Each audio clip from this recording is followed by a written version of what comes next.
ಎಲ್ಲರಿಗೂ ನಮಸ್ಕಾರ. ನನ್ನ ಹೆಸರು ಸಂಜಯ್ ಅಂತ. ಇದೊಂದು ಚಿಕ್ಕ ಪ್ರಾಜೆಕ್ಟು. ಆಟೋಮೆಟಿಕ್ ಮ್ಯಾಗ್ನಿಫೈಯರ್ ಸ್ಯಾಲ್ಡ್ರಿಂಗ್ ಸ್ಟ್ಯಾಂಡ್ ಅಂತ. ಇದು ಆಟೋಮೆಟಿಕ್ ಮಾಡ್ತಿರೋದು. ಇದು ಆಟೋಮೆಟಿಕ್ ಯಾಕಪ್ಪ ಹೇಳ್ತೀವಿ ಅಂದರೆ ಕ್ಲಿಪ್ ಬರಲ್ಲ, ಸೊ ಗ್ರಿಪ್ಪರ್ ಬರ್ತದೆ. ಇದು ಒಂದು ಅಲ್ಯೂಮಿನಿಯಂ ಇದು ಮೆಟಲ್ ಟ್ಯೂಬು. ಇದು ಬೇಕು ಒಂದು ಈ ಪ್ರಾಜೆಕ್ಟ್ ಮಾಡೋಕ್ಕೆ. ಇದು ಫ್ಲೆಕ್ಸಿಬಲ್ ಆಗಿರಬೇಕು, ಹೆಂಗೆ ಬೇಕಾದ್ರೆ ಬೆಂಡ್ ಆಗಬೇಕು, ಆ ಥರ ಇರೋದೊಂದು ಬೇಕು. ಆಮೇಲೆ ಒಂದು ಹೋಗಿರೋದು DVD ರೀಡರು, ಹಳೇದು ಯಾವುದಾದ್ರು ಕೆಟ್ಟೋಗಿರೋದು, ಚೆನ್ನಾಗಿರೋದು ಎತ್ಕೊಬಿಟ್ಟಿರೋ ಆಮೇಲೆ ಕೆಟ್ಟೋಗಿರೋದು. ಸ್ವಲ್ಪ ವೈರ್ ಬೇಕಾಗುತ್ತೆ. ಆಮೇಲೆ 3 pin of and on connector ಬೇಕಾಗುತ್ತೆ. 3 ಪಿನ್ ಬೇಕಾಗುತ್ತೆ, ಯಾಕೆಂದರೆ ಮಧ್ಯ ಕೊಟ್ಟು ACDC ವರ್ಕ್ ಮಾಡಿಸ್ತೀವಿ, ಅದಕ್ಕೆ 3 pin on and of connector. ಆಮೇಲೆ ಒಂದು ಪೆನ್ಸಿಲ್ದು ಇದು ಪೆನ್ಸಿಲ್ದು ಇದು ಲೆಡ್ ಬಾಕ್ಸ್ ಬರುತ್ತಲ್ಲ, ಅದು ಖಾಲಿಯಾಗಿರೋ ಲೆಡ್ ಬಾಕ್ಸು. ಆಮೇಲೆ 2 LED 3 ವೋಲ್ಟ್ಸ್ದು ನಿಮ್ಗೆ ತೋರಿಸಿದೆ ಅನಿಸುತ್ತೆ. ಆಮೇಲೆ 10K ಪಾಟ್. ಇಷ್ಟು ಬೇಕಾಗಿರೋಂಥದ್ದು. ಈಗ DVD ಒಳಗಡೆ ಏನೇನು ಬೇಕು ಅಂತ ನೋಡೋಣ, ಬನ್ನಿ ಸ್ಟಾರ್ಟ್ ಮಾಡೋಣ. DVDಲಿ ಫಸ್ಟು ಬಿಚ್ಚಿದಾಗ ನಿಮಗೆ ಇಷ್ಟು ಐಟಮ್ ಸಿಗುತ್ತೆ. ಇದರಲ್ಲಿ ರಬ್ಬರ್ ಬೇಕು, ಮೇನಾಗಿ ಕ್ಲಿಪ್ ರಬ್ಬರ್ ಸಿಗುತ್ತೆ. ಅದಾದಮೇಲೆ ಇದೊಂದು DC ಮೋಟ್ರ್ ಸಿಗುತ್ತೆ, DC ಮೋಟ್ರು ಬೇಕಾಗುತ್ತೆ. ಹಂಗೆ ಅದ್ರ ಪಕ್ಕ ಒಂದು ಪಿನ್ ಬರ್ತದೆ, ಅದನ್ನು ನಾನು ರಿಮೂವ್ ಮಾಡ್ಕೊಂಡಿದ್ದೀನಿ. ಸೊ ಅದ್ರ ಪಕ್ಕ ಒಂದು ಆಫ್ ಆ್ಯಂಡ್ ಆನು 3 ಪಿನ್ ಕನೆಕ್ಟ್ರು ಸೇಮ್ ಅದು ಪಿನ್ ಬರ್ತದೆ, ಅದನ್ನು ಬೇಕು, ಅದನ್ನು ರಿಮೂವ್ ಮಾಡ್ಕೊಂಡಿದ್ದೀನಿ. ನೀವು ರಿಮೂವ್ ಮಾಡ್ಕೊಳ್ಳಿ. ಆಮೇಲೆ ಅದೊಂದು DC ಮೋಟ್ರ್ ರಿಮೂವ್ ಮಾಡಬೇಕು, DC ಮೋಟ್ರು. ಅದಾದಮೇಲೆ ಇದೊಂದು ಬೇಕು. DVD ರೀಡಲ್ಲಿ ಮೇನ್ ಬರ್ತದೆ, ಇದು ಫುಲ್ಲು ಪ್ಲಾಸ್ಟಿಕ್ಕು, ಅದ್ರ ಜೊತೆ ಒಂದು ಮೋಟ್ರ್ ಬರ್ತದೆ ಅಷ್ಟೇ. ಇಷ್ಟೇ ಬೇಕಾಗಿರೋದು, ಇನ್ನೇನು ಬೇಕಾಗಿಲ್ಲ ಅದರಲ್ಲಿ. ಆಮೇಲೆ ಇಲ್ಲಿ 2 ಹೋಲ್ ಮಾಡ್ಕೋಬೇಕು, ಇಲ್ಲಿ 3 ಹೋಲ್ ಮಾಡ್ಕೋಬೇಕು. 3 ಹೋಲ್ ಎಂತಕ್ಕೆ ಅಂದರೆ ಪಾಟ್ ಹಾಕೋಕ್ಕೆ. ಅದ್ರ ಪಕ್ಕ ಇದು ಈ 2 ಸ್ವಿಚ್ ಕನೆಕ್ಟ್ ಮಾಡೋಕ್ಕೆ ಅಂದ್ಬಿಟ್ಟು ಜಾಗ ಮಾಡ್ಕೊಂಡಿರೋದು.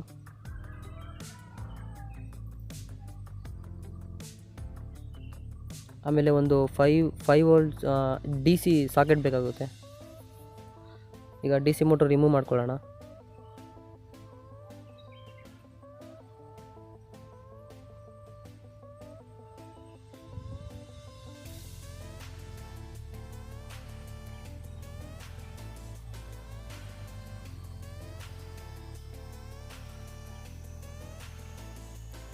ರಿಮೂವ್ ಆಯಿತು DC ಮೋಟ್ರು.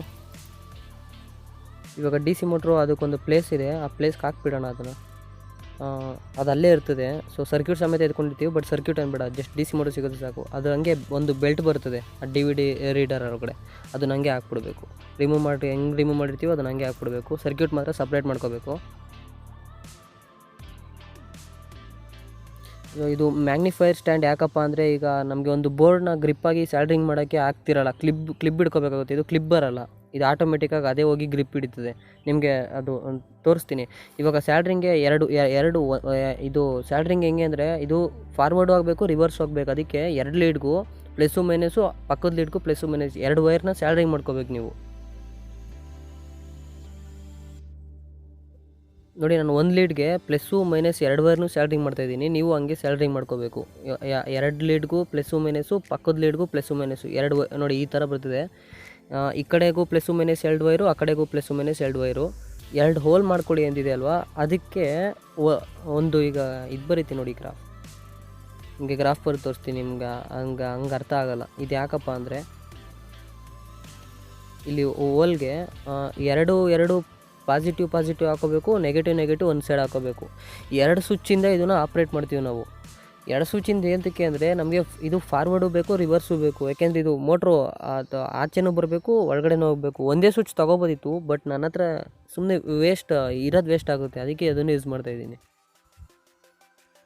ಒಂದು ಗ್ರಾಫ್ ಬರೀತೀನಿ ನೋಡಿ, ನಿಮಗೆ ಕನೆಕ್ಷನ್ ಹೆಂಗೆ ಅಂತ ಗೊತ್ತಾಗುತ್ತೆ. ಈಗ ಅದೊಂದು ಸ್ವಿಚ್ ಯೂಸ್ ಮಾಡ್ತಾಯಿದ್ದೀವಿ, ಇನ್ನೊಂದು ಸ್ವಿಚ್ಚು ರಿಮೂವ್ ಮಾಡ್ಕೊಂಡಿದ್ದು ಯೂಸ್ ಮಾಡ್ತಾಯಿದ್ದೀವಿ. ಇದಕ್ಕೆ ಕೆಳಗಡೆ 3 ಪಿನ್ ಲೀಡು, ಇದಕ್ಕೂ ಕೆಳಗಡೆ 3 ಪಿನ್ ಲೀಡ್ ಐತೆ. ಇದಕ್ಕೂ ಆ ಲೀಡು ಆ 3 ಪಿನ್ ಅಂದ್ಕೊಳ್ಳಿ. ಪುನಃ ಕೆಳಗಡೆದು ಪುನಃ 3 ಲೀಡ್ ಬರೀತೀನಿ. ಇವಾಗ ಇದರಲ್ಲಿ ಮಧ್ಯದಕ್ಕೆ 5 ವೋಲ್ಟ್ಸ್ DC ಕೊಡಬೇಕು, ಸಪ್ಲೈ ಕೊಡಬೇಕು. ಅದನ್ನು ಮೈನಸ್ ಅಂತ ತೊಗೊಂಡು ಇದನ್ನು ಪ್ಲಸ್ ಅಂತ ತೊಗೊಳ್ಳೋಣ. ಇವಾಗ ಈ ಸೈಡ್ ಪ್ಲಸ್ಸು, ಆ ಸೈಡು ಪ್ಲಸ್ಸು, ಮೇಲ್ಗಡೆದು ಆ ಸೈಡು ಮೈನಸ್ಸು, ಈ side minus. So positive negative 2 ಆಯಿತು. ಮಧ್ಯದಲ್ಲಿ 5 volts plus 5 volts plus line ಕೊಡಿ, ನೆಗೆಟಿವ್ನ 5 ವೋಲ್ಟ್ಸ್ ಕೊಡಬೇಕು. ಸೊ ಮೇಲ್ಗಡೆದು ಮೈನಸ್ ಆಯಿತು, ಪ್ಲಸ್ ಆಯಿತು. ಇದು ಹಿಂಗೆ ತಿರುಗುತ್ತೆ, ಈ ಸೈಡ್ ಕನೆಕ್ಟ್ ಮಾಡಿದಾಗ ಸ್ವಿಚ್ನ. ಪುನಃ ಆ ಸೈಡ್ ಕನೆಕ್ಟ್ ಮಾಡಿದಾಗ ಮೋಟ್ರು ಹಂಗೆ ತಿರುಗುತ್ತೆ. ಸೊ ನಮಗೆ ಇಲ್ಲಿ ಫಾರ್ವರ್ಡು ಆಯಿತು, ರಿವರ್ಸ್ ಆಯಿತು. ಇದೇ ಥರ ವೈರಿಂಗ್ ಮಾಡ್ಕೋಬೇಕು ನೀವು. ಇವಾಗ ನಾನು ಆಲ್ರೆಡಿ ವೈರಿಂಗ್ ನಾನು ಇದು ಮಾಡ್ಕೋತೀನಿ ನೋಡಿ, ಸ್ಯಾಲ್ಡ್ರಿಂಗ್ ಮಾಡ್ಕೋತೀನಿ ಇವಾಗ. ಸೊ ಸ್ವಿಚ್ಚಲ್ಲಿ ಆ ಸೈಡ್ಗೆ ಈ ಸೈಡ್ಗೆ 2 ಲೀಡು, ಆ ಸೈಡ್ ಈ ಸೈಡ್ಗೆ 2 ಲೀಡ್ ಕೊಟ್ಬಿಟ್ಟು ಮಧ್ಯದಲ್ಲ ಒಂದೊಂದು ವೈರ್ನ ಒಳಗಡೆ ತೊಗೋಬೇಕು.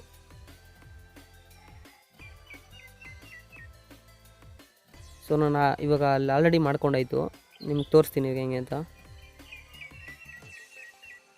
ನೋಡಿ. ಅಲ್ಲಿರೋ 2 ವೈರ್ಗೂ ಅಲ್ಲಿಗೆ ಹೋಗೈತೆ, ಮತ್ತು ಮಧ್ಯದಲ್ಲಿರೋ ವೈರು ಆಚೆಗೆ ಸಪ್ಲೈಗೆ ತೊಗೊಂಡಿದ್ದೀನಿ. ಸೊ ಸಪ್ಲೈ ಕೊಟ್ಟಿದ್ದೀನಿ. ನಿಮಗೆ ಯಾವ ಥರ ಅದು ವರ್ಕಿಂಗ್ ಆಗಬೇಕು ಅಂದರೆ ಈಗ ನೋಡಿ, ಆ ಸ್ವಿಚ್ನ ಆ ಸೈಡ್ ಎಳೆದ್ಬಿಟ್ಟು ಆಪ್ರೇಟ್ ಮಾಡಿದಾಗ ಅದು ಆ ಸೈಡ್ ಹೋಗಬೇಕು, ಈ ಸೈಡ್ ಬಂದಾಗ ಈ ಸೈಡು. ಪುನಃ ಹಿಂದಕ್ಕೆ ಹೇಳ್ಕೊಬೇಕು ಅಂದರೆ ಆ ಸ್ವಿಚ್ನ ಆನ್ ಮಾಡ್ಬಿಟ್ಟು ಆ ಸೈಡ್ ಹೇಳಿದ್ರೆ ಅದು ಆ ಸೈಡ್ ಹೋಗುತ್ತೆ. ಇದು ಕಾನ್ಸೆಪ್ಟು. ಇದು ಬೇಕಾಗಿರೋದು. ಈ ಥರ ವೈರಿಂಗ್ ಮಾಡ್ಕೋಬೇಕು ಫಸ್ಟು. ನಾನು ಚೆಕ್ ಮಾಡ್ಕೊಂಡಿದ್ದೀನಿ, ಈಗ ವರ್ಕಿಂಗ್ ಆಯ್ತಿದು.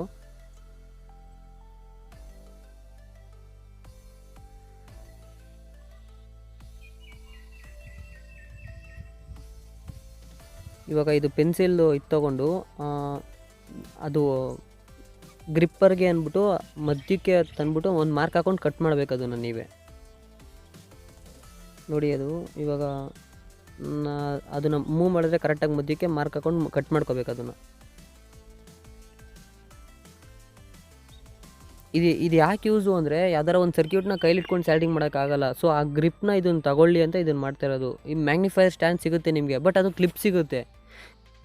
ಕ್ಲಿಪ್ಪಲ್ಲಿ ನಾವು ಒಂದು ಎಲೆಕ್ಟ್ರಾನಿಕ್ ಸ್ಟೂಡೆಂಟಾಗಿ ಅದನ್ನೇ ಅದು ಬೇಡ, ಈ ಹೊಸ ಥರ ಯಾವ್ದಾರ ಮಾಡ್ಕೊಳ್ಳೋಣ ಅಂತ ಇದನ್ನು ಮಾಡ್ತಾ ಇರೋದು ನಾನು. ಇದು 2 ಸೈಡು ಗ್ರಿಪ್ ಸಿಗುತ್ತೆ ನಿಮಗೆ. ದೊಡ್ಡ ಸರ್ಕ್ಯೂಟ್ ಆದರೆ ಪಕ್ಕದಲ್ಲಿ ಅದನ್ನು ಇದು ಫಿಕ್ಸ್ ಮಾಡ್ಬೋದು, ಇಲ್ಲ ಈ ಸೈಡ್ ಫಿಕ್ಸ್ ಮಾಡ್ಬೋದು. ಈಗ ಅಕಸ್ಮಾತ್ ಒಂದು ಕೆಪಾಸಿಟ್ರು ಇಲ್ಲಾಂದರೆ ಒಂದು ಯಾವುದಾದ್ರೂ ಮಾಸ್ಫೆಟ್ ಅಂದ್ಕೊಡಿ, ಅದನ್ನು ಹಿಡ್ಕೊಂಡು ಸ್ಯಾಲ್ಡಿಂಗ್ ಮಾಡೋಕ್ಕಾಗಲ್ಲ. ಯಾಕೆಂದರೆ ಸ್ಯಾಲ್ಡಿಂಗ್ ಟಿಪ್ ಅದು ಗಿಟ್ ಆಯ್ತಿದ್ದಂಗೆ ಮಾಸ್ಫೆಟು ಕೂಡ ಹೀಟ್ ಆಗಿಬಿಡುತ್ತೆ. ನೋಡಿ ಗ್ರಿಪ್ಪರ್ ಅಂಟಿಸ್ಕೊಂಡಿದ್ದಾಯಿತು ನಾನು. ಈ ಗ್ರಿಪ್ಪರ್ಗೆ ಈ ರಬ್ಬರ್ದು ಮುಂದೆಗಡೆ ಇದು ಬರ್ತದೆ ಒಂದು, ಅದನ್ನು ಕಟ್ ಮಾಡಿ 2 ಸೈಡ್ಗೂ ಅಂಟಿಸ್ಕೋಬೇಕು. ಇವಾಗ ಅದು ಒಂದಕ್ಕೊಂದಕ್ಕೆ ಟಚ್ ಆದರೆ ಗ್ರಿಪ್ ಚೆನ್ನಾಗಿ ಹಿಡಿತದೆ ಅಂತ ಇದೇ ರಬ್ಬರು. ಈ ರಬ್ಬರ್ನ ಕಟ್ ಮಾಡಿ ಅಲ್ಗೊಂದು ಇಲ್ಗೊಂದು 2 ಅಂಟಿಸ್ಕೊಂಡಿದ್ದೀನಿ. ಇನ್ನೂ 2 ರಬ್ಬರ್ ಸಿಗುತ್ತೆ, ಅದನ್ನು ಆ ಸೈಡ್ ಅಂಟಿಸ್ಕೊತೀನಿ. ಸೊ ಈ ಸೈಡ್ ಅದರ ಬೋಲ್ಡ್ ಮಾಡ್ಕೋದ್ರೆ ಇದು ಈ ಸೈಡ್ ಗ್ರಿಪ್ ಹಿಡ್ಕೋತದೆ, ಆ ಸೈಡ್ ಅದರ ಬೋಲ್ಡ್ ಮಾಡಿದ್ರೆ ಆ ಸೈಡ್ ಗ್ರಿಪ್ ಹಿಡ್ಕೋತದೆ. ಈ ಸೈಡ್ ಯಾಕಪ್ಪ ಅಂದರೆ ಈ ಸೈಡ್ ಕಾಂಪೊನೆಂಟು ಸಣ್ಣದ ಕಾಂಪೊನೆಂಟ್ ಇದೆ, ಈ ಸೈಡ್ ಮಾಡ್ಕೊಳ್ಳೋದು. ತುಂಬ ದೊಡ್ಡ ಬೋರ್ಡ್ ಇದೆ ಅಂದಮೇಲೆ ಆ ಸೈಡ್ ಮಾಡ್ಕೊಳ್ಳೋದು. ಇದಕ್ಕೆ ಲೈಟಿಂಗ್ಸು ಬರ್ತದೆ ನೋಡಿ. ಆ ಸೈಡ್ ರಬ್ಬರ್ ಆಯಿತು, ಪುನಃ ಈ ಸೈಡ್ ರಬ್ಬರ್ ಆಯಿತು. 2 ಸೈಡು ರಬ್ಬರ್ನ ಅಂಟಿಸ್ತಾ ಇದ್ದೀನಿ. ಈ ಸೈಡು ಅಂಟಾಗೋಯ್ತು, ಆ ಸೈಡು ಅಂಟಾಗೋಯ್ತು. ಮತ್ತು ಇದು ಮಧ್ಯದಲ್ಲಿ ನಿಮಗೆ ಬ್ಲೂ ಕಲರ್ ಏನಪ್ಪ ಅಂದರೆ ಆ ಪೆನ್ಸಿಲ್ದು ಇದು ಪೆನ್ಸಿಲ್ದು ಇದು ತೊಗೊಂಡಿದ್ವಲ್ಲ ಲೆಡ್ ಬಾಕ್ಸು, ಆ ಕ್ಯಾಪ್ನ ಅದು ಅಲ್ಲಿ ಅಂಟಿಸಿರೋದು. ಇವಾಗ ಅಂಟಿಸ್ಕೋತಾ ಇರೋದು ರಬ್ಬರು. ಆ ರಬ್ಬರು ನಿಮಗೆ DVD ರೀಡರಲ್ಲೇ ಒಂದು ಸರ್ಕ್ಯೂಟ್ ಬರ್ತದೆ, ಮೇನಾಗಿ ರೀಡ್ ಮಾಡೋಂಥ ಸರ್ಕ್ಯೂಟ್. ಅದರಲ್ಲೇ ಸುತ್ತ 4ಕ್ಕೂ ರಬ್ಬರ್ ಹಾಕಿರ್ತಾರೆ. ಅದನ್ನು ರಿಮೂವ್ ಮಾಡ್ಕೊಂಡು ಇದಕ್ಕೆ ಅಂಟಿಸ್ತಾ ಇರೋದು. ಇದು ಇಷ್ಟೇ. ಇದು ಆ ಥರ ಗ್ರಿಪ್ ಇಟ್ಕೋಬೇಕು. ಪುನಃ ಆ ಸೈಡ್ ಹೋಗಿ ಅದಕ್ಕೆ ಆ ಗ್ರಿಪ್ ಇಟ್ಕೋಬೇಕು. ಇವಾಗ 5 ವೋಲ್ಟ್ಸ್ ಇದಕ್ಕೇ ಸಪ್ಲೈ ಕೊಟ್ಬಿಡ್ತಾ ಇರೋದು. ಅದೇ ನಿಮಗೆ DC ಸಾಕೆಟ್ ಅಂತ ತೋರಿಸೋದಲ್ಲ ಅದು. ಮಾಮೂಲಿ ಅದಕ್ಕೆ ಪ್ಲಸ್ಸು ಮೈನಸ್ಸು ತಂದುಬಿಟ್ಟು ನಾನು ಕನೆಕ್ಷನ್ ಏನು ಕೊಟ್ಟಿದ್ದೆ ಮಧ್ಯದಲ್ಲಿ ನಿಮಗೆ ಗ್ರಾಫಲ್ಲಿ ತೋರಿಸಿದ್ದೀನಿ ನೋಡಿ, 5 ವೋಲ್ಟ್ ಸಪ್ಲೈ ಕೊಡಬೇಕು ಅಂತ. ಅದಕ್ಕೆ ಪಾಸಿಟಿವ್ ನೆಗೆಟಿವ್ ಅದಕ್ಕೆ ಸ್ಟಾರ್ಟಿಂಗ್ ಮಾಡಿ ಬಿಟ್ಬಿಡೋದು, ಅದು ಮುಗಿಯುತ್ತೆ. ಇವಾಗ ಇದನ್ನ ಆದ ತಕ್ಷಣ ನೆಕ್ಸ್ಟು ಲೈಟ್ ನೋಡೋಣ. ಲೈಟ್ ಯಾಕಪ್ಪ ಅಂದರೆ ಸರ್ಕ್ಯೂಟ್ ಇಟ್ಕೊಂಡು ಸ್ಟಾರ್ಟಿಂಗ್ ಮಾಡಬೇಕು ಅಂದರೆ ಟೇಬಲ್ ಲ್ಯಾಂಪ್ ಅಂತ ಬೇಕೇ ಬೇಕು. ಸೊ ನಾವು ಅದನ್ನು ಇದಕ್ಕೆ ಒಂಥರ ಅಡಾಪ್ಟ್ ಮಾಡ್ಕೊಬಿಡೋಣ. ಈಗ ಇದನ್ನು ಮಾಡಾದ್ಮೇಲೆ ನೆಕ್ಸ್ಟ್ ಅದನ್ನು ಕಾಸು ಕೊಟ್ಟು ತರಬೇಕಾಗುತ್ತೆ. ಅದೇಂತಕ್ಕೆ ನಾವು ಅದಕ್ಕೆ ನಿಮಗೆ ಮೆಟಲ್ಲು ಟ್ಯೂಬ್ ಅಂತ ಯಾಕೆ ತೊಗೊಂಡಿದ್ದೀನಿ ಅಂದರೆ ಅದೊಂದು ಲೈಟ್ ಹಾಕೋಕ್ಕೆ. ಅದು ಫ್ಲೆಕ್ಸಿಬಲಾಗಿ ಯಾಕೆ ಬೇಕಾದ್ರೆ ಹಂಗೆ ಬೆಂಡ್ ಆಗುತ್ತೆ. ನಿಮಗೆ ಅದು ಹಳೇ ಟೇಬಲ್ ಲ್ಯಾಂಪಲ್ಲೆಲ್ಲ ಗುಜ್ರಲ್ಲಿ ಸಿಗುತ್ತೆ. ನಾನು ಗುಜ್ರಲ್ಲೇ ತಂದಿರೋದು, ಕಾಸು ಕೊಟ್ಟು ಅಂತೂ ತಂದಿಲ್ಲ. 10K ಪಾಟು ಎಂತಕ್ಕೆ ಬೇಕು ಅಂದರೆ 10K ಪಾಟ್ ಹಾಕ್ತಾಯಿದ್ದೀನಿ. 10K ಪಾಟು ಬ್ರೈಟ್ನೆಸ್ನ ಯಾವ ಥರ ಬೇಕೋ ಆ ಥರ ಅಡ್ಜಸ್ಟ್ ಮಾಡ್ಕೊಳ್ಳೋಕ್ಕೆ 10K ಪಾಟು. ಯಾಕೆಂದರೆ ಇದು 5 ವೋಲ್ಟ್ ಸಪ್ಲೈ ಅಲ್ವಾ, ಸಿಂಪಲಾಗಿರ್ತದೆ ಸರ್ಕ್ಯೂಟು ಅಂತ. ಇದಕ್ಕೆ ಸರ್ಕ್ಯೂಟ್ ಹಾಕಿ ಅದನ್ನು ಕನ್ವರ್ಟ್ ಮಾಡಿ ಅದನ್ನೆಲ್ಲ ಜಾಸ್ತಿ ಏನು ಬೇಡ. ಇದು ಜಸ್ಟ್ 3 ವೋಲ್ಟ್ಸ್ LED ಅಲ್ವಾ, ಅದಕ್ಕೆ ಪಾಟ್ ಕಂಟ್ರೋಲ್ ಇಕ್ಬಿಡೋಣ ಅಂತ ಪಾಟ್ ಹಾಕೋತಾಯಿದ್ದೀನಿ. ಪಾಟಲ್ಲಿ ನಿಮಗೆ ಹೆಂಗಿದ್ರು ನಿಮಗೆ ಡಿಸ್ಕ್ರಿಪ್ಷನಲ್ಲಿ ಹಾಕಿರ್ತೀನಿ ನೋಡಿ, ಅದು ಡಿಸ್ಕ್ರಿಪ್ಷನಲ್ಲಿ ಯಾವ ಥರ ಕನೆಕ್ಟ್ ಮಾಡಬೇಕು ಅಂತ ಪಾಟ್ನ.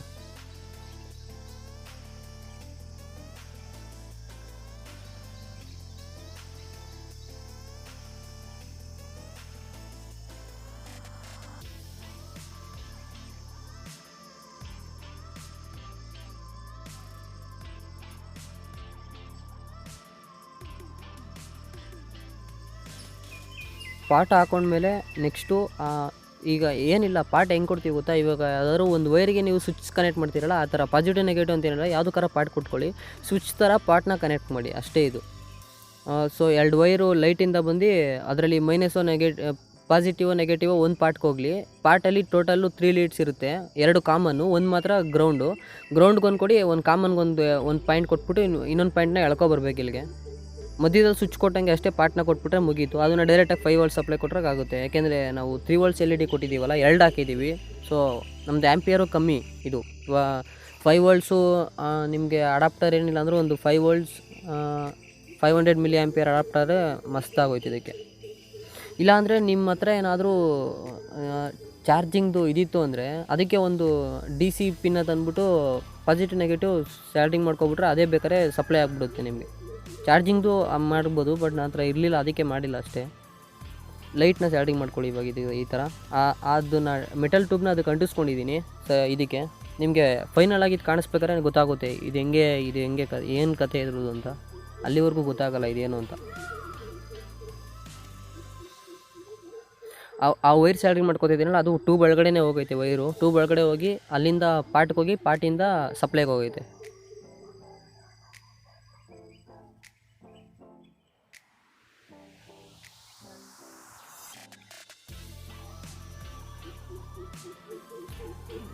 ಬಿಸಿಲು ಊರು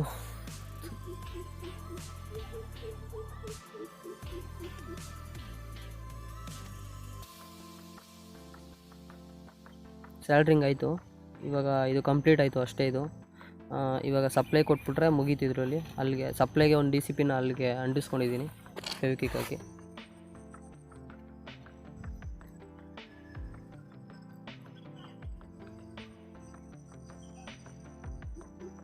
ಇವಾಗ ನೋಡಿ DC ಸಪ್ಲೈ ಆಗ್ತಾಯಿದ್ದೀನಿ 5 ವೋಲ್ಟ್ಸು. ಸೊ ನಿಮ್ಗೆ ಇವಾಗ ಯೂಸ್ ಏನಪ್ಪ ಅಂದರೆ ಇದು ಸಿಂಪಲ್ ಇಷ್ಟೇ. ಇದು ಕಂಪ್ಲೀಟ್ ಆಯ್ತು, ಇನ್ನೇನು ಇದು ಇರಲ್ಲ. ಇದು ಈಗ ಒಂದು ಬೋರ್ಡ್ಗೆ ಏನಾರ ಸ್ಯಾಲ್ಡ್ರಿಂಗ್ ಮಾಡಬೇಕು ಅಂದರೆ ಇಕ್ಬಿಟ್ಟು ಸ್ಯಾಲ್ಡ್ರಿಂಗ್ ಮಾಡೋಕೆ ಹೋದರೆ ಅಳ್ಳಾಡುತ್ತೆ ಬೋರ್ಡು. ಅದಕ್ಕೆ ಇದನ್ನು ಮಧ್ಯದಲ್ಲಿ ಇವಾಗ ನೋಡಿ ಹಿಂದೆ ಕೇಳ್ಕೊಂಡು ಈ ಥರ ಮಧ್ಯದಲ್ಲಿ ಮಡಗ್ಬಿಟ್ಟು ಸ್ವಿಚ್ನ ಆನ್ ಮಾಡಿ ಈ ಸೈಡ್ ತಳ್ಳಿದ ತಕ್ಷಣ ಲಾಕ್ ಆಗೋಗುತ್ತೆ ನಿಮಗೆ. ಈಗ ಅಲ್ಲೇನಾರ ಸ್ಯಾಲ್ಡ್ರಿಂಗ್ ವರ್ಕ್ ಇದ್ದರೆ ನೀವು ಸ್ಯಾಲ್ಡ್ರಿಂಗ್ ಮಾಡ್ಕೋಬೋದು. ಇಲ್ಲ ಬ್ಲೋವರಲ್ಲಿ ಹೀಟ್ ಮಾಡಿ ತೆಗಿದ್ದೀನಿ ಅಂದಾಗ ಇದಂತೂ ಬೇಕೇ ಬೇಕಾಗುತ್ತೆ.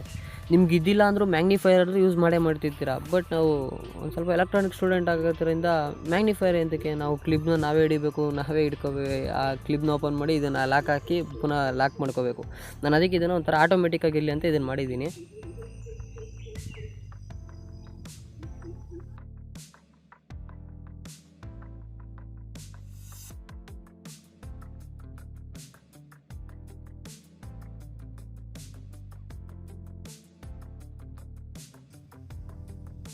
ಇವಾಗ ಒಂದು ಕೆಪಾಸಿಟರ್ ತೊಗೊಂಡಿದ್ದೀನಿ ನೋಡಿ. ಕೆಪಾಸಿಟರನ್ನು ಸ್ಯಾಲ್ಡಿಂಗ್ ಮಾಡಬೇಕು ಅಂದರೆ ಈ ಥರ ಲಾಕ್ ಹಾಕ್ಬಿಟ್ಟು ಅದನ್ನು ಸ್ವಿಚ್ನ ಆನ್ ಮಾಡಿದ್ರೆ ಗ್ರಿಪ್ ತೊಗೊಳುತ್ತೆ ಅದು ಆ ಸೈಡ್ ಬಂದು. ಯಾಕೆಂದರೆ ಡಿವಿಡೇಟ್ರು ಹಿಂಗೆ ಆಡುತ್ತಲ್ಲ, ನಾನು ಅದಕ್ಕೆ ಮಧ್ಯೆ ರಬ್ಬರ್ ಹಾಕಿದ್ದೀನಿ ಚೆನ್ನಾಗಿ ಗ್ರಿಪ್. ಇದರ ಸ್ಯಾಲ್ಡಿಂಗ್ ಏನೋ ಮಾಡೋಂಗಿದ್ರೆ ಸ್ಯಾಲ್ಡಿಂಗ್ ಮಾಡ್ಕೋಬೋದು. ನೀವು ಕೆಪಾಸಿಟ್ರ್ ಬೇಕಾದ್ರೆ ಹೇಳ್ಬೋದು ಇಕ್ಬಿಟ್ಟೆ ಸ್ಯಾಲ್ಡಿಂಗ್ ಮಾಡ್ಬೋದಲ್ಲ ಅಂತ. ಮಾಸ್ಪೆಟ್ನ ಇವಾಗ ಬೇರೆ ಮಾಸ್ಪೆಟ್ನ ಲಾಕ್ ಮಾಡ್ತೀನಿ ನೋಡಿ. ಮಾಸ್ಪೆಟ್ನ ಹೆಂಗೆ ಇಕ್ತೀರಾ, ಕೆಪಾಸಿಟ್ರ್ ಬಿಡಿ, ನಾನು ಸುಮ್ಮನೆ ತೋರಿಸಿದ್ದೀನಿ ಅಷ್ಟೇ ಎಕ್ಸಾಂಪಲ್ಗೆ. ಅಕಸ್ಮಾತ್ ಮಾಸ್ಪೇಟ್ ಏನಾದರೆ ಎಲೆಕ್ಟ್ರಾನಿಕ್ ಸ್ಟೂಡೆಂಟು, ಮಾಸ್ಪೇಟ್ ಅಂದರೆ ನಿಮಗೆ ಅದು ಒಂಥರ ಡೈಮೆನ್ಷನ್ನೇ ಚೇಂಜ್ ಇರ್ತದೆ ಅದ್ರದ್ದು. ಮಾಸ್ಪೇಟ್ ಅಷ್ಟು ಈಸಿಯಾಗಿ ಆಗೋಲ್ಲ. ಸ್ಯಾಲ್ಡಿಂಗ್ ಏನಾದ್ರು ಇದ್ದರೆ ಈ ಥರ ಕೆಪಾಸಿಟರ್ ಸ್ಯಾಲ್ಡಿಂಗ್ ಮಾಡ್ಕೊಂಡು ಬಿಡ್ಬೋದು. ಈ ಥರ ಮಾಸ್ಪೇಟ್ ಇದ್ದರೆ ನಿಂತ್ಕೊಳ್ಳೋಲ್ಲ ನೆಲದಲ್ಲಿ, ಅದು ಡೈಮೆನ್ಷನ್ನೇ ಚೇಂಜು ಉಂಟೋಗ್ಬಿಡುತ್ತೆ. ಸೊ ಹಿಡ್ಕೊಂಡು ಸ್ಯಾಲ್ಡಿಂಗ್ ಮಾಡೋಣ ಅಂದರೆ ಲೀಡೆಲ್ಲ ಬಿಸಿ ಆದಮೇಲೆ ಮಾಸ್ಪೇಟು ಬಿಸಿ ಆಗಿಬಿಡುತ್ತೆ. ಅದಕ್ಕೆ ಇವಾಗ ಮಧ್ಯದಲ್ಲಿ ಇಟ್ಬಿಟ್ಟು ಒಂದು ಲೀಡ್ಗೆ ಇನ್ನೊಂದು ಲೀಡ್ಗೆ ನಾನು ಸ್ಯಾಲ್ಡಿಂಗ್ ಮಾಡಬೇಕು ಅಂದರೆ ಸೊ ನೋಡಿ ಈ ಥರ ಲಾಕ್ ಹಾಕ್ಬಿಟ್ರೆ ಟೈಟಾಗಿ ಇರುತ್ತದೆ. ನೀವು ಎತ್ಕೊಂಡು ಇನ್ನೊಂದು ಏನಾರ ಸ್ಯಾಲ್ಡ್ರಿಂಗ್ ಗಿಲ್ಡ್ರಿಂಗ್ ಮಾಡಿ ಬೇಕಾದ್ರೆ ಯೂಸ್ ಮಾಡ್ಬೋದು.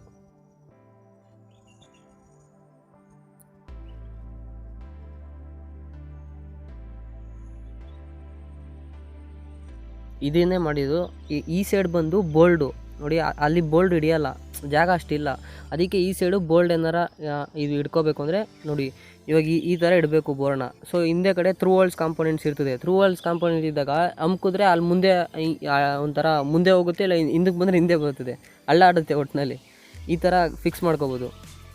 ಹಾಕ್ಬಿಟ್ಟು ಲಾಕ್ ಹಾಕ್ಬಿಟ್ಟು ಫಿಕ್ಸ್ ಆದ ತಕ್ಷಣ ನಿಮ್ಗೆ ಏನಾರು ವರ್ಕ್ ಇದ್ದರೆ ಮಾಡ್ಬೋದು. ಇದಕ್ಕೆ ಲೈಟ್ಸು ಹಾಕಿದ್ದೀನಿ ನೋಡಿ. ಏಕೆಂದರೆ ಇದು ಆನ್ಲೈನಲ್ಲಿ ಈ ಪ್ರಾಡಕ್ಟ್ ಇದೆ, ಒಂದು 800 ರೂಪಾಯಿ ತನಕ ಬೀಳುತ್ತೆ ನಿಮಗೆ. ಹೋಗಿರೋ ಡಿ ವಿ ಡಿ ತೊಗೋತೀನಿ ಅಂದರೆ ನಿಮ್ಗೊಂದು 80 ರೂಪಾಯಿ ಖರ್ಚು ಕೂಡ ಇದರಲ್ಲಿ ಆಗಲ್ಲ. ಏಕೆಂದರೆ ಸಂಡೇ ಬಜಾರಲ್ಲಿ ಹೋಗಿರೋ ಡಿ ವಿ ಡಿ ನಿಮ್ಗೆ ಏನಿಲ್ಲ ಅಂದರೂ ಒಂದು 40 ರೂಪಾಯಿಂದ ಒಂದು 50 ರೂಪಾಯಿವರೆಗೂ ಕೊಟ್ಬಿಡ್ತಾರೆ ತೂಕದ ಮೇಲೆ. ಸಂಡೇ ಬಜಾರಲ್ಲಿ ನಾನು ನೋಡ್ಬಿಟ್ಟಿದ್ದೀನಿ ನೋಡಿ. ಈ ಥರ ಇವಾಗ ಬ್ಲವರಲ್ಲಿ ಅದೊಂದು ಐಸಿ ಪಿಕ್ ಮಾಡಬೇಕು ಅಂದರೆ, ಈಗ ಬ್ಲವರ್ ಯೂಸ್ ಮಾಡ್ತೀನಿ ಅಂದರೆ ಹೆಂಗೂ ಇಟ್ಕೊಳ್ಳೋಕ್ಕಾಗಲ್ಲ ಕೈಯಲ್ಲಿ. ಸೊ ಮಡಗ್ಬಿಟ್ಟು ಮಾಡೋಣ ಅಂದರೆ ಹಿಂದೆಗಡೆಯಿಂದ ಬ್ಲವರ್ ಕೊಟ್ಟು ಇದು ಬ್ಯಾಕ್ ವ್ಯೂವಿಂದ ಹಾಟ್ ಏರ್ ಕೊಟ್ಟು ಫ್ರಂಟ್ ವ್ಯೂವಿಂದ ಐಸಿ ಪಿಕ್ ಮಾಡ್ತೀವಿ. ಆವಾಗ ಹೆಂಗೂ ಮಾಡೋಕ್ಕಾಗಲ್ಲ, ಕ್ಲಿಪ್ ಯೂಸ್ ಮಾಡಬೇಕಾಗುತ್ತೆ. ಕ್ಲಿಪ್ ಬದಲು ಇದನ್ನು ಯೂಸ್ ಮಾಡ್ಬೋದು. ನನ್ನ ಹತ್ರ ಸುಮ್ಮನೆ ಬಿದ್ದಿತ್ತು, ಬಟ್ ಏನು ಯೂಸ್ ಇಲ್ವಲ್ಲ ಅಂತ ಒಂದು ಐಡಿಯಾ ಮಾಡಿ ಇದನ್ನು ಮಾಡಿದ್ದೀನಿ. ನಿಮ್ಗೆ ಇಷ್ಟ ಆದರೆ ಒಂದು ಲೈಕ್ ಮಾಡಿ, ಇಲ್ಲಾಂದ್ರೆ ಒಂದು ಕಮೆಂಟ್ ಮಾಡಿ. ಚೆನ್ನಾಗಿಲ್ಲ ಅಂದರೆ ಚೆನ್ನಾಗಿಲ್ಲ ಅಂತಲೇ ಕಮೆಂಟ್ ಮಾಡಿಬಿಡಿ. ನಾನು ಹೇಳ್ತಾನೆ ಬಂದಿದ್ದೀನಿ, ಕನ್ನಡದವ್ರು ನೋಡಿದ್ರೆ ಅಟ್ಲೀಸ್ಟ್ ಯಾವ್ದಾರು ಒಂದು ಕಮೆಂಟ್ ಹಾಕಿ ಅಂತ. ನೋಡಿ ಈ ಥರ ಗ್ರಿಪ್ ಹಾಕಿದ್ಮೇಲೆ ಐಸಿ ಏನಾದರೂ ಎತ್ಕೋಬೇಕು ಅಂದರೆ, ಇಲ್ಲಾಂದ್ರೆ ಒಂದು ಎತ್ಕೋಬೇಕು ಅಂದರೆ ಎತ್ಕೊಂಡು ಪುನಃ ಅದನ್ನು ರಿಲೀಸ್ ಮಾಡಿ ಬೋರ್ಡ್ನ ಕೈಗೆ ಎತ್ಕೋಬೋದು. ಇದು ನೋಡಿ ಈ ಥರ ಬರ್ತದೆ ನಿಮಗೆ. ವಿವಲ್ಲಿ ಹೇಳ್ಬೇಕಂದ್ರೆ ಇದೇ ಥರ ಬರೋದು. ಮೇಲ್ಗಡೆ ಒಂದು ಲೈಟ್ ಐತೆ, ಇವಾಗ ನಿಮ್ಗೆ ತೋರಿಸ್ತೀನಿ. ಕೆಳಗಡೆ ಒಂದು ಪಾರ್ಟ್ ಹಾಕ್ಕೊಂಡು ನೀವು ಅವೆಲ್ಲ ನೋಡಿದ್ರಿ ಅನಿಸುತ್ತೆ, 10K ಪಾರ್ಟು. ಆ 10K ಪಾರ್ಟನ್ನು ನಾವು ಯಾವಾಗ ಚೇಂಜಸ್ ಮಾಡ್ತಾ ಹೋಗ್ತೀವಿ, ಮೇಲ್ಗಡೆ ಬ್ರೈಟ್ನೆಸ್ಸು ಚೇಂಜಸ್ ಆಗ್ತಾ ಹೋಗುತ್ತೆ. ನೋಡಿ ಇವಾಗ ಚೇಂಜಸ್ ಮಾಡ್ತೀನಿ. ಲೈಟ್ ನೋಡಿ ಬ್ರೈಟ್ನೆಸ್ಸು ಹಂಗೆ ಜಾಸ್ತಿ ಆಯ್ತಾ ಹೋಗ್ತಾ ಇದೆ. ನೋಡಿ ಫುಲ್ ಜಾಸ್ತಿ ಆಯಿತು. ನಿಮ್ಗೆ ಯಾವ ಲೆವೆಲ್ ಬೇಕೋ ಆ ಲೆವೆಲ್ಗೆ ಆ ಪಾರ್ಟ್ನ ಅಡ್ಜಸ್ಟ್ ಮಾಡಿಬಿಟ್ಬಿಟ್ರೆ ಲೈಟು ಫುಲ್ಲು ಆಫ್ ಮಾಡಿದ್ರೆ ಲೈಟ್ ಉಯ್ಯಲ್ಲ. ಸೊ ಇದು ಸ್ವಿಚ್ಚು ಆಗುತ್ತೆ ನಿಮಗೆ. ಮತ್ತು ನಿಮಗೆ ಯಾವ ಬ್ರೈಟ್ನೆಸ್ ಬೇಕೋ ಆ ಬ್ರೈಟ್ನೆಸ್ಗೂ ಯೂಸ್ ಮಾಡ್ಬೋದು. ಇದು ಮೇನ್ ಮಾಡಿರೋದೇ ಇದೇ ಇದರಿಂದ. ಇವಾಗ ನೋಡಿ ಅಲ್ಲೊಂದು ಬೋರ್ಡ್ನ ಪಿಕ್ ಮಾಡಿದ್ರೆ ನಿಮಗೆ ಬೇಕಾದ್ರೆ ನೀವು ಆ ಸ್ಟ್ಯಾಂಡ್ನ ಇನ್ನೂ ಸ್ವಲ್ಪ ಬಗ್ಗಿಸ್ಕೋಬೋದು ಬೇಕು ಅಂದರೆ. ಅದು ಫ್ಲೆಕ್ಸಿಬಲ್ ಅಲ್ವಾ, ಫ್ಲೆಕ್ಸಿಬಲ್ ಆದ್ದರಿಂದ ನೀವು ಅದನ್ನು ನೀವು ಈ ಸೈಡ್ಗೆ ಅಂದರೆ ಈ ಸೈಡ್ಗೆ, ಇಲ್ಲ ಆ ಸೈಡ್ಗೆ ಅಂದರೆ ಆ ಸೈಡ್ಗೆ ನೀವು ಈ ಥರ ಬೆಂಡ್ ಮಾಡಿದ್ರೆ ಬೆಂಡ್ ಆಗುತ್ತೆ. ಈ ಥರ ಬೆಂಡ್ ಮಾಡಿಕೊಂಡು ನಿಮಗೆ ಇನ್ನೂ ಚೆನ್ನಾಗಿ ಕಾಣಿಸುತ್ತೆ. ಯಾವ ಕಾಂಪೊನೆಂಟು SMD ಇರ್ತದೆ. SMD ಕಾಂಪೊನೆಂಟ್ಸ್ ಇದ್ದಾಗ ಕೆಲವು ನಂಬರ್ಗಳು ಗೊತ್ತಾಗಲ್ಲ. ಈ ಥರ ಈಸಿಯಾಗಿ ಅನಲೈಸ್ ಮಾಡಿಬಿಡ್ಬೋದು ಇದೇನಾದ್ರು ಇದ್ದರೆ. ಸೊ ಇದನ್ನು ಮಾಡಿರೋದು ಇಷ್ಟಕ್ಕೆ. ಸೊ ನಿಮ್ಗೆ ಇಷ್ಟ ಆದರೆ ಲೈಕ್ ಮಾಡಿ, ಇಲ್ಲಾಂದರೆ ಕಮೆಂಟ್ ಮಾಡಾಕ್ಬಿಡಿ. ಚೆನ್ನಾಗಿಲ್ಲ ಗುರು, ಏನು ಗುರು ನೀನು ಈ ಥರ ಎಲ್ಲ ಮಾಡ್ತೀಯಾ ಅಂತಲೇ ಕಮೆಂಟ್ ಮಾಡಾಕ್ಬಿಡಿ.